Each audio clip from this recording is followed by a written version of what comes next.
barangkali ada yang bertanya, wah ini bagaimana bisa tembus PhD di Amerika? Padahal kalau mungkin perlu saya ceritakan, di instansi kami sendiri di Badan Pusat Statistik sudah cukup lama teman-teman senior kami yang menempuh pendidikan S3 di Amerika Serikat. Mayoritas teman-teman yang mengambil universitas di Amerika adalah khususnya masih S2 dan sebagainya. Nah, alhamdulillah di tahun 2019 saya berkesempatan untuk mendapat giliran studi di Amerika Serikat. Tetapi yang mungkin perlu saya informasikan teman-teman, untuk menuju ke situ saya banyak mengalami yang namanya lika-liku perjuangan di sana. Di situ saya sebutkan selama kurun waktu dari 2004 sampai 2019 saya banyak sekali mengalami kegagalan. 3 kali saya melamar ADS, kalau misalnya teman-teman tahu yang beasiswa dari Australian Development Scholarship. Saya 3 kali gagal, 2 kali gagal untuk Fulbright dan Stunet, 1 kali gagal di EAD untuk yang beasiswa Jerman, dan 1 kali gagal juga untuk beasiswa Japan IMF ISPA. Nah, tetapi di tahun ke-9 setelah saya bekerja, saya memutuskan untuk melanjutkan di dalam negeri terlebih dahulu. Karena mungkin rezeki saya belum bisa melanjutkan S2 di luar negeri, maka saya mengambil keputusan untuk bisa studi di Institut Pertanian Bogor. Waktu itu saya mengambil statistik terapan. Nah, mungkin berpengalaman dari kegagalan-kegagalan yang sudah ada di ketika melamar S2, saya mencoba sesuatu yang sedikit berbeda, karena setelah lulus dari S2, saya langsung berusaha melamar beasiswa. Tetapi saat itu saya belum memiliki sekolah di universitas di Amerika. Saya belum memiliki letter of acceptance. Saya modal nekat waktu itu, langsung mendaftar LPDP, tapi alhamdulillah diterima.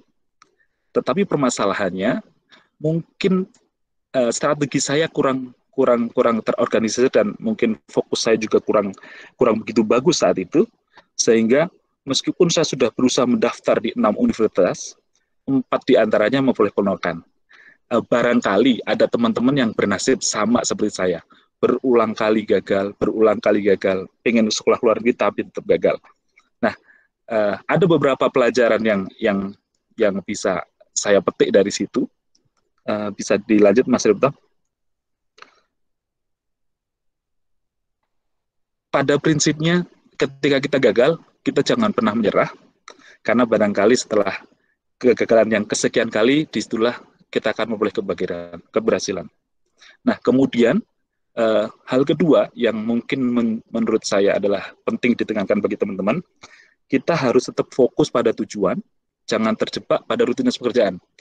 Mungkin perlu saya sampaikan ke teman-teman, saya bekerja sebagai pegawai negeri, sebagai PNS, dan mungkin teman-teman tahu bagaimana ritme pekerjaan di institusi saya, melakukan sesuatu yang cukup rutin, terus-menerus, yang barangkali cukup menyita waktu kita, sehingga kadang untuk mengalokasikan waktu sekedar mempersiapkan persyaratan untuk beasiswa ataupun persiapan untuk mendaftar universitas, kita hanya ala kadarnya.